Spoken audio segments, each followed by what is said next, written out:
Hello, and we are ready for our final lecture in our IB history review of the First World War. I'm here again with my sidekick Jack. You want to say hi, Jack? Hi. And we're going to talk about the end of the war, the last year of the First World War, and then the immediate aftermath of the war. Enthusiasm for fighting the war certainly is going to be waning by 1917. We're going to begin to see regiments of the Austro-Hungarian army beginning to show some indiscipline and mutiny. Certainly mutinies in the French army on the Western Front. Soldiers began to feel a common brotherhood and resentment, and we see this especially in Germany, resentment of civilian populations who weren't at the front. Individual desertments become more frequent, where soldiers are leaving their posts or simply leaving the war itself.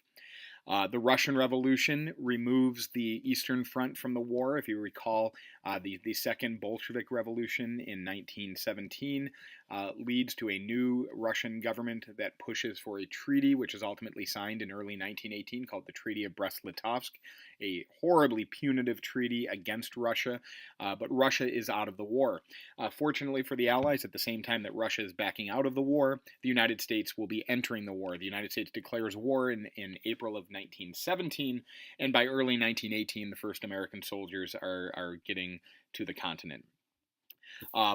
In the spring of 1918, the Germans push forth their final spring offensive, also known as the Ludendorff Offensive. By the summer, though, the United States is arriving in significant numbers, and the spring offensive is ultimately a failure. By September of 1918, it is clear to German military leadership like Erich Ludendorff in Hindenburg that Germany could not ultimately win the war. With the Americans involved in the war, a war of attrition was now unwinnable, as the United States could supply a seemingly endless supply of men and material to the war effort.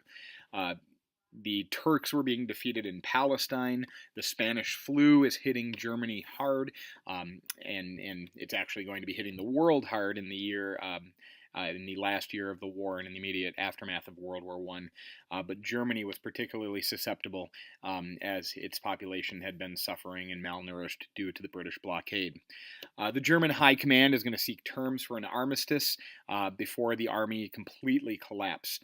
And you're going to notice here, as that armistice will come on the 11th of November of 1918, we see the final armistice line right here along that Western Front. And it's important to note that the armistice is signed before any German armies have been pushed back into Germany proper.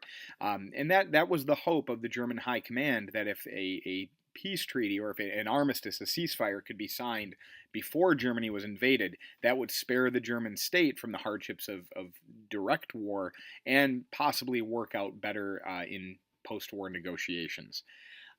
So the war is over, and let's talk for a moment about why the Allies won.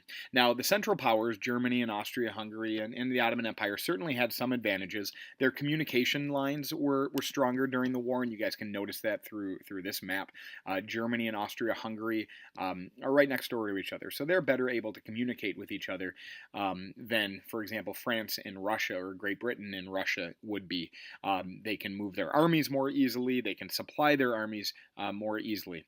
Germany also had a more developed industry and higher technology than any other European power. And the German army was simply the best army in the world. German U-boats could challenge the British naval superiority. Even though the Germans didn't have as many surface fleet ships, their U-boats certainly evened the naval aspect to the war. The Allied advantages, however, are going to prove to be too great for the Central Powers to overcome. They had greater material resources. At the start of the war, the Central Powers controlled about 20% of global production, while the Entente Powers had about 28% of global production. Now, if we were to add on the United States into those Allied powers, that is going to make this disparity even more pronounced. Next, we want to talk about the failure of the German Schlieffen Plan. The hope with the Schlieffen Plan was to knock France out of the war within 42 days and then just fight on the Eastern Front. That ultimately failed, of course, because the Germans got held up in Belgium, and Germany was left to fight a two-front war for much of the war. The Allies also had the support of resources and manpower from their vast overseas colonies, in particular Great Britain and France with their African colonies, and Britain with their holdings in South Asia. That would become a huge asset to the Allied war power. Allied sea power and the British Navy is going to ensure that effective blockade that strangles the Central Powers off from outside assistance. And ultimately, the German allies proved to be less useful. Between Austria-Hungary and the Ottoman Empire, the Austria-Hungary and the Ottoman Empire were both empires that were waning by the time the First World War comes around. While Russia, certainly a weakening power, has men and resources beyond compare, and the United States' entry into the war also proves to be a tremendous asset for the Allied powers. The human costs of the First World War are disastrous. If we take a look at this chart, we can see that you're looking at over 5 million Allied dead and over 3 million Central Power dead, nearly 9 million soldiers in total dead over the 4 years of war.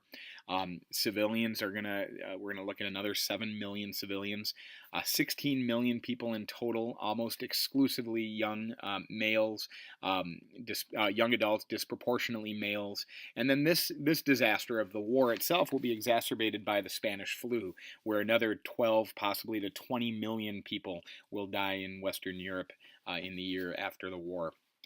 Following the war, peace negotiations will take place in Paris. This is known as the Paris Peace Conference. It begins in January of 1919. And ultimately, terms to the what's known as the Treaty of Versailles will be agreed to between the four great powers here. And we can see David Lloyd George of Britain, and George Clemenceau of France, and Vittorio Orlando of Italy, and Woodrow Wilson of the United States. An agreement will be reached between those powers and Germany by May of 1919, and the treaty is ultimately signed in June of 1919, actually on June 28th, which is now the 5-year anniversary of that assassination of Archduke Franz Ferdinand. Going into the treaty negotiations, the great powers have different aims. Britain is looking at lesser reparations, as the British land was relatively unscathed. The war wasn't fought in England. And there was concern about self-determination, however, that Woodrow Wilson was pushing through with his 14 points, the idea of self-determination of peoples in Europe. This concerned Britain because they obviously are holding the largest empire in the world. So lower reparations, but still some concerns about giving all peoples around the world the right to determine for themselves how to be ruled. As for the United States, Woodrow Wilson's 14 points led the American negotiations. America was also looking for lesser reparations, as the United States hoped that Germany could be a viable trading partner going forward. France was the sticking point. France is where the war was fought on the Western Front. They wanted global hegemony. They wanted that means they wanted to be the powerhouse on the continent, continental hegemony, I should say. And they pushed for very heavy reparations from Germany, and also wanted the German state to be absolutely broken up. They do have some common aims, though, between them. They all wanted to destroy German militarism. They all wanted to restore stability to the region. They wanted to redraw the map of Europe that would satisfy the aspirations of nationalist movements, especially in Southeastern Europe, And they wanted to create a new order where this kind of war could not happen again. So the outcome of the treaty. For Germany, it's disastrous. Germany is going to lose tremendous amounts of territory on most of their borders, some in the east to create a new nation of Poland, some in the north to Denmark, some to Belgium and France. The Alsace and Lorraine is going to go back to France. The Saar region of Germany, which was a heavy iron-producing region, coal-producing region of Germany. This would go to the League of Nations for 15 years, with 5 years of coal production going over to France. So Germany is going to be heavily punished in terms of territory. There would be an Allied occupation and a demilitarization of the Rhineland, this area around the Rhine River here in Germany. This is where Germany invaded into Belgium and France through, so this is going to now be occupied by a military occupation. Germany will also lose all of their overseas colonies, so any holdings that Germany had in Africa or in Asia, they'll now be gone. Germany will be forbidden to reunite with Austria, or to ever unite, I should say, with Austria, which Austria now has an entirely German population, and we'll talk about Austria's treaty in a moment. And Germany is going to face some pretty harsh military restrictions, not only that demilitarized zone along the Rhine River, but also an army limited to 100,000 men, a navy that needed to be handed over to the Allies, no more air force, no more submarines. Germany was also forced to sign what's known as Article 231 of the Treaty of Versailles, the War Guilt Clause, and this was used to justify the reparation payments that would be forced upon Germany in the aftermath of the war. Over $30 billion in reparations, today about $400 billion that Germany was forced to pay to Britain and France and in the aftermath of the war, in Belgium in the aftermath of the war. There was little agreement, as I've already mentioned, over the amount of reparations. This largely pits the United States and France in a debate. Ultimately, a compromise was reached where Germany would only pay for the losses of civilians and property to each of the victorious powers. The Treaty of Brest-Litovsk that Germany had previously signed with a defeated Russia was completely voided, and compromises between France and Britain and the United States ultimately resulted in possibly what was the worst of all situations, a united Germany that would be tremendously bitter over the treaty terms of the Treaty of Versailles. And then that, of course, is going to in part lead us more than a decade later into a Second World War. Other treaties of note at the end of World War I are the treaties of Saint-Germain and Trianon, the Treaty of Trianon and the Treaty of Saint-Germain. Saint-Germain was a treaty with the new Austrian nation, as it's going to be broken up from Austria-Hungary, and the Treaty of Trianon was a treaty with the new Hungarian state in the aftermath of the war. These two treaties redrew borders in Eastern Europe and Southeastern Europe. Some territory is going to be given from Austria to Italy, so we're going to see Italy grow larger here. We're going to have new nations placed on the map. Czechoslovakia will be created out of Austria and Hungarian territory, so now we have a new nation of Czechoslovakia. This will be an issue leading into the Second World War, though, as there will be 3.5 million German-speaking people in the Sudetenland region of the Czechoslovakia. That obviously is going to be something you'll remember from the lead up to the Second World War and Hitler's desire to unite all German-speaking people into one German state. There are going to be remaining border disputes and minority issues within these countries. This does not solve all of the ethnic strife, but it certainly is a new step to self-determination compared to the Austro-Hungarian Empire controlling all of this territory. Also of note is the creation of a new Yugoslavian nation that incorporates the old Serbia and Bosnia and other regions that were important in the lead up to the First World War. The Ottoman Empire will sign its own treaty called the Treaty of Sèvres, where the Ottoman Empire will officially come to an end and become a new nation of Turkey, with huge concessions to the Allied powers in that treaty as well.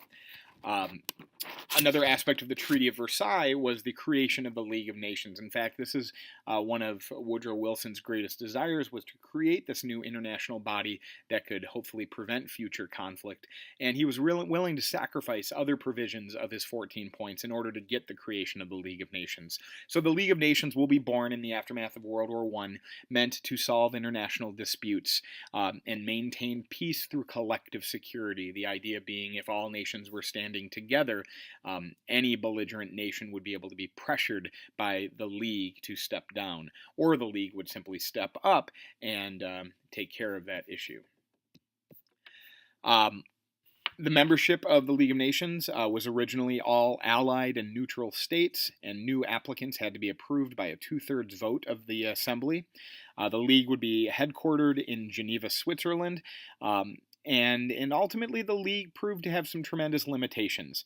The United States never ultimately joined the League of Nations, as this required a ratification by the American Senate of the Treaty of Versailles, which included the creation of the League of Nations. And the American Senate, for this very reason, did not approve that treaty. Republicans in the Senate were concerned about the League of Nations passing American sovereignty onto an international body, and they did not want to do that. So the United States would never join into the League of Nations. The Central Powers, the defeated powers, and the Soviet Union were originally excluded from the League of Nations as well. So we've got some major players in the world, Russia, the United States, Germany, that are not members of the League of Nations at its formation, and these will prove to be tremendous weaknesses on the part of the League of Nations. It doesn't seem to many as we push through the 1920s and certainly into the 30s, that the League of Nations can really do much to counteract aggressive states. The League of Nations has no armed forces of its own. It only relies on the cooperation of member states. But of course, while there's a United States that is out of the League of Nations, those other nations of the League standing together to stop military action could just be circumvented by the Americans doing business with any nation as we remained out of the League of Nations. So there you have it. I hope these videos were helpful to you, and good luck on your exams.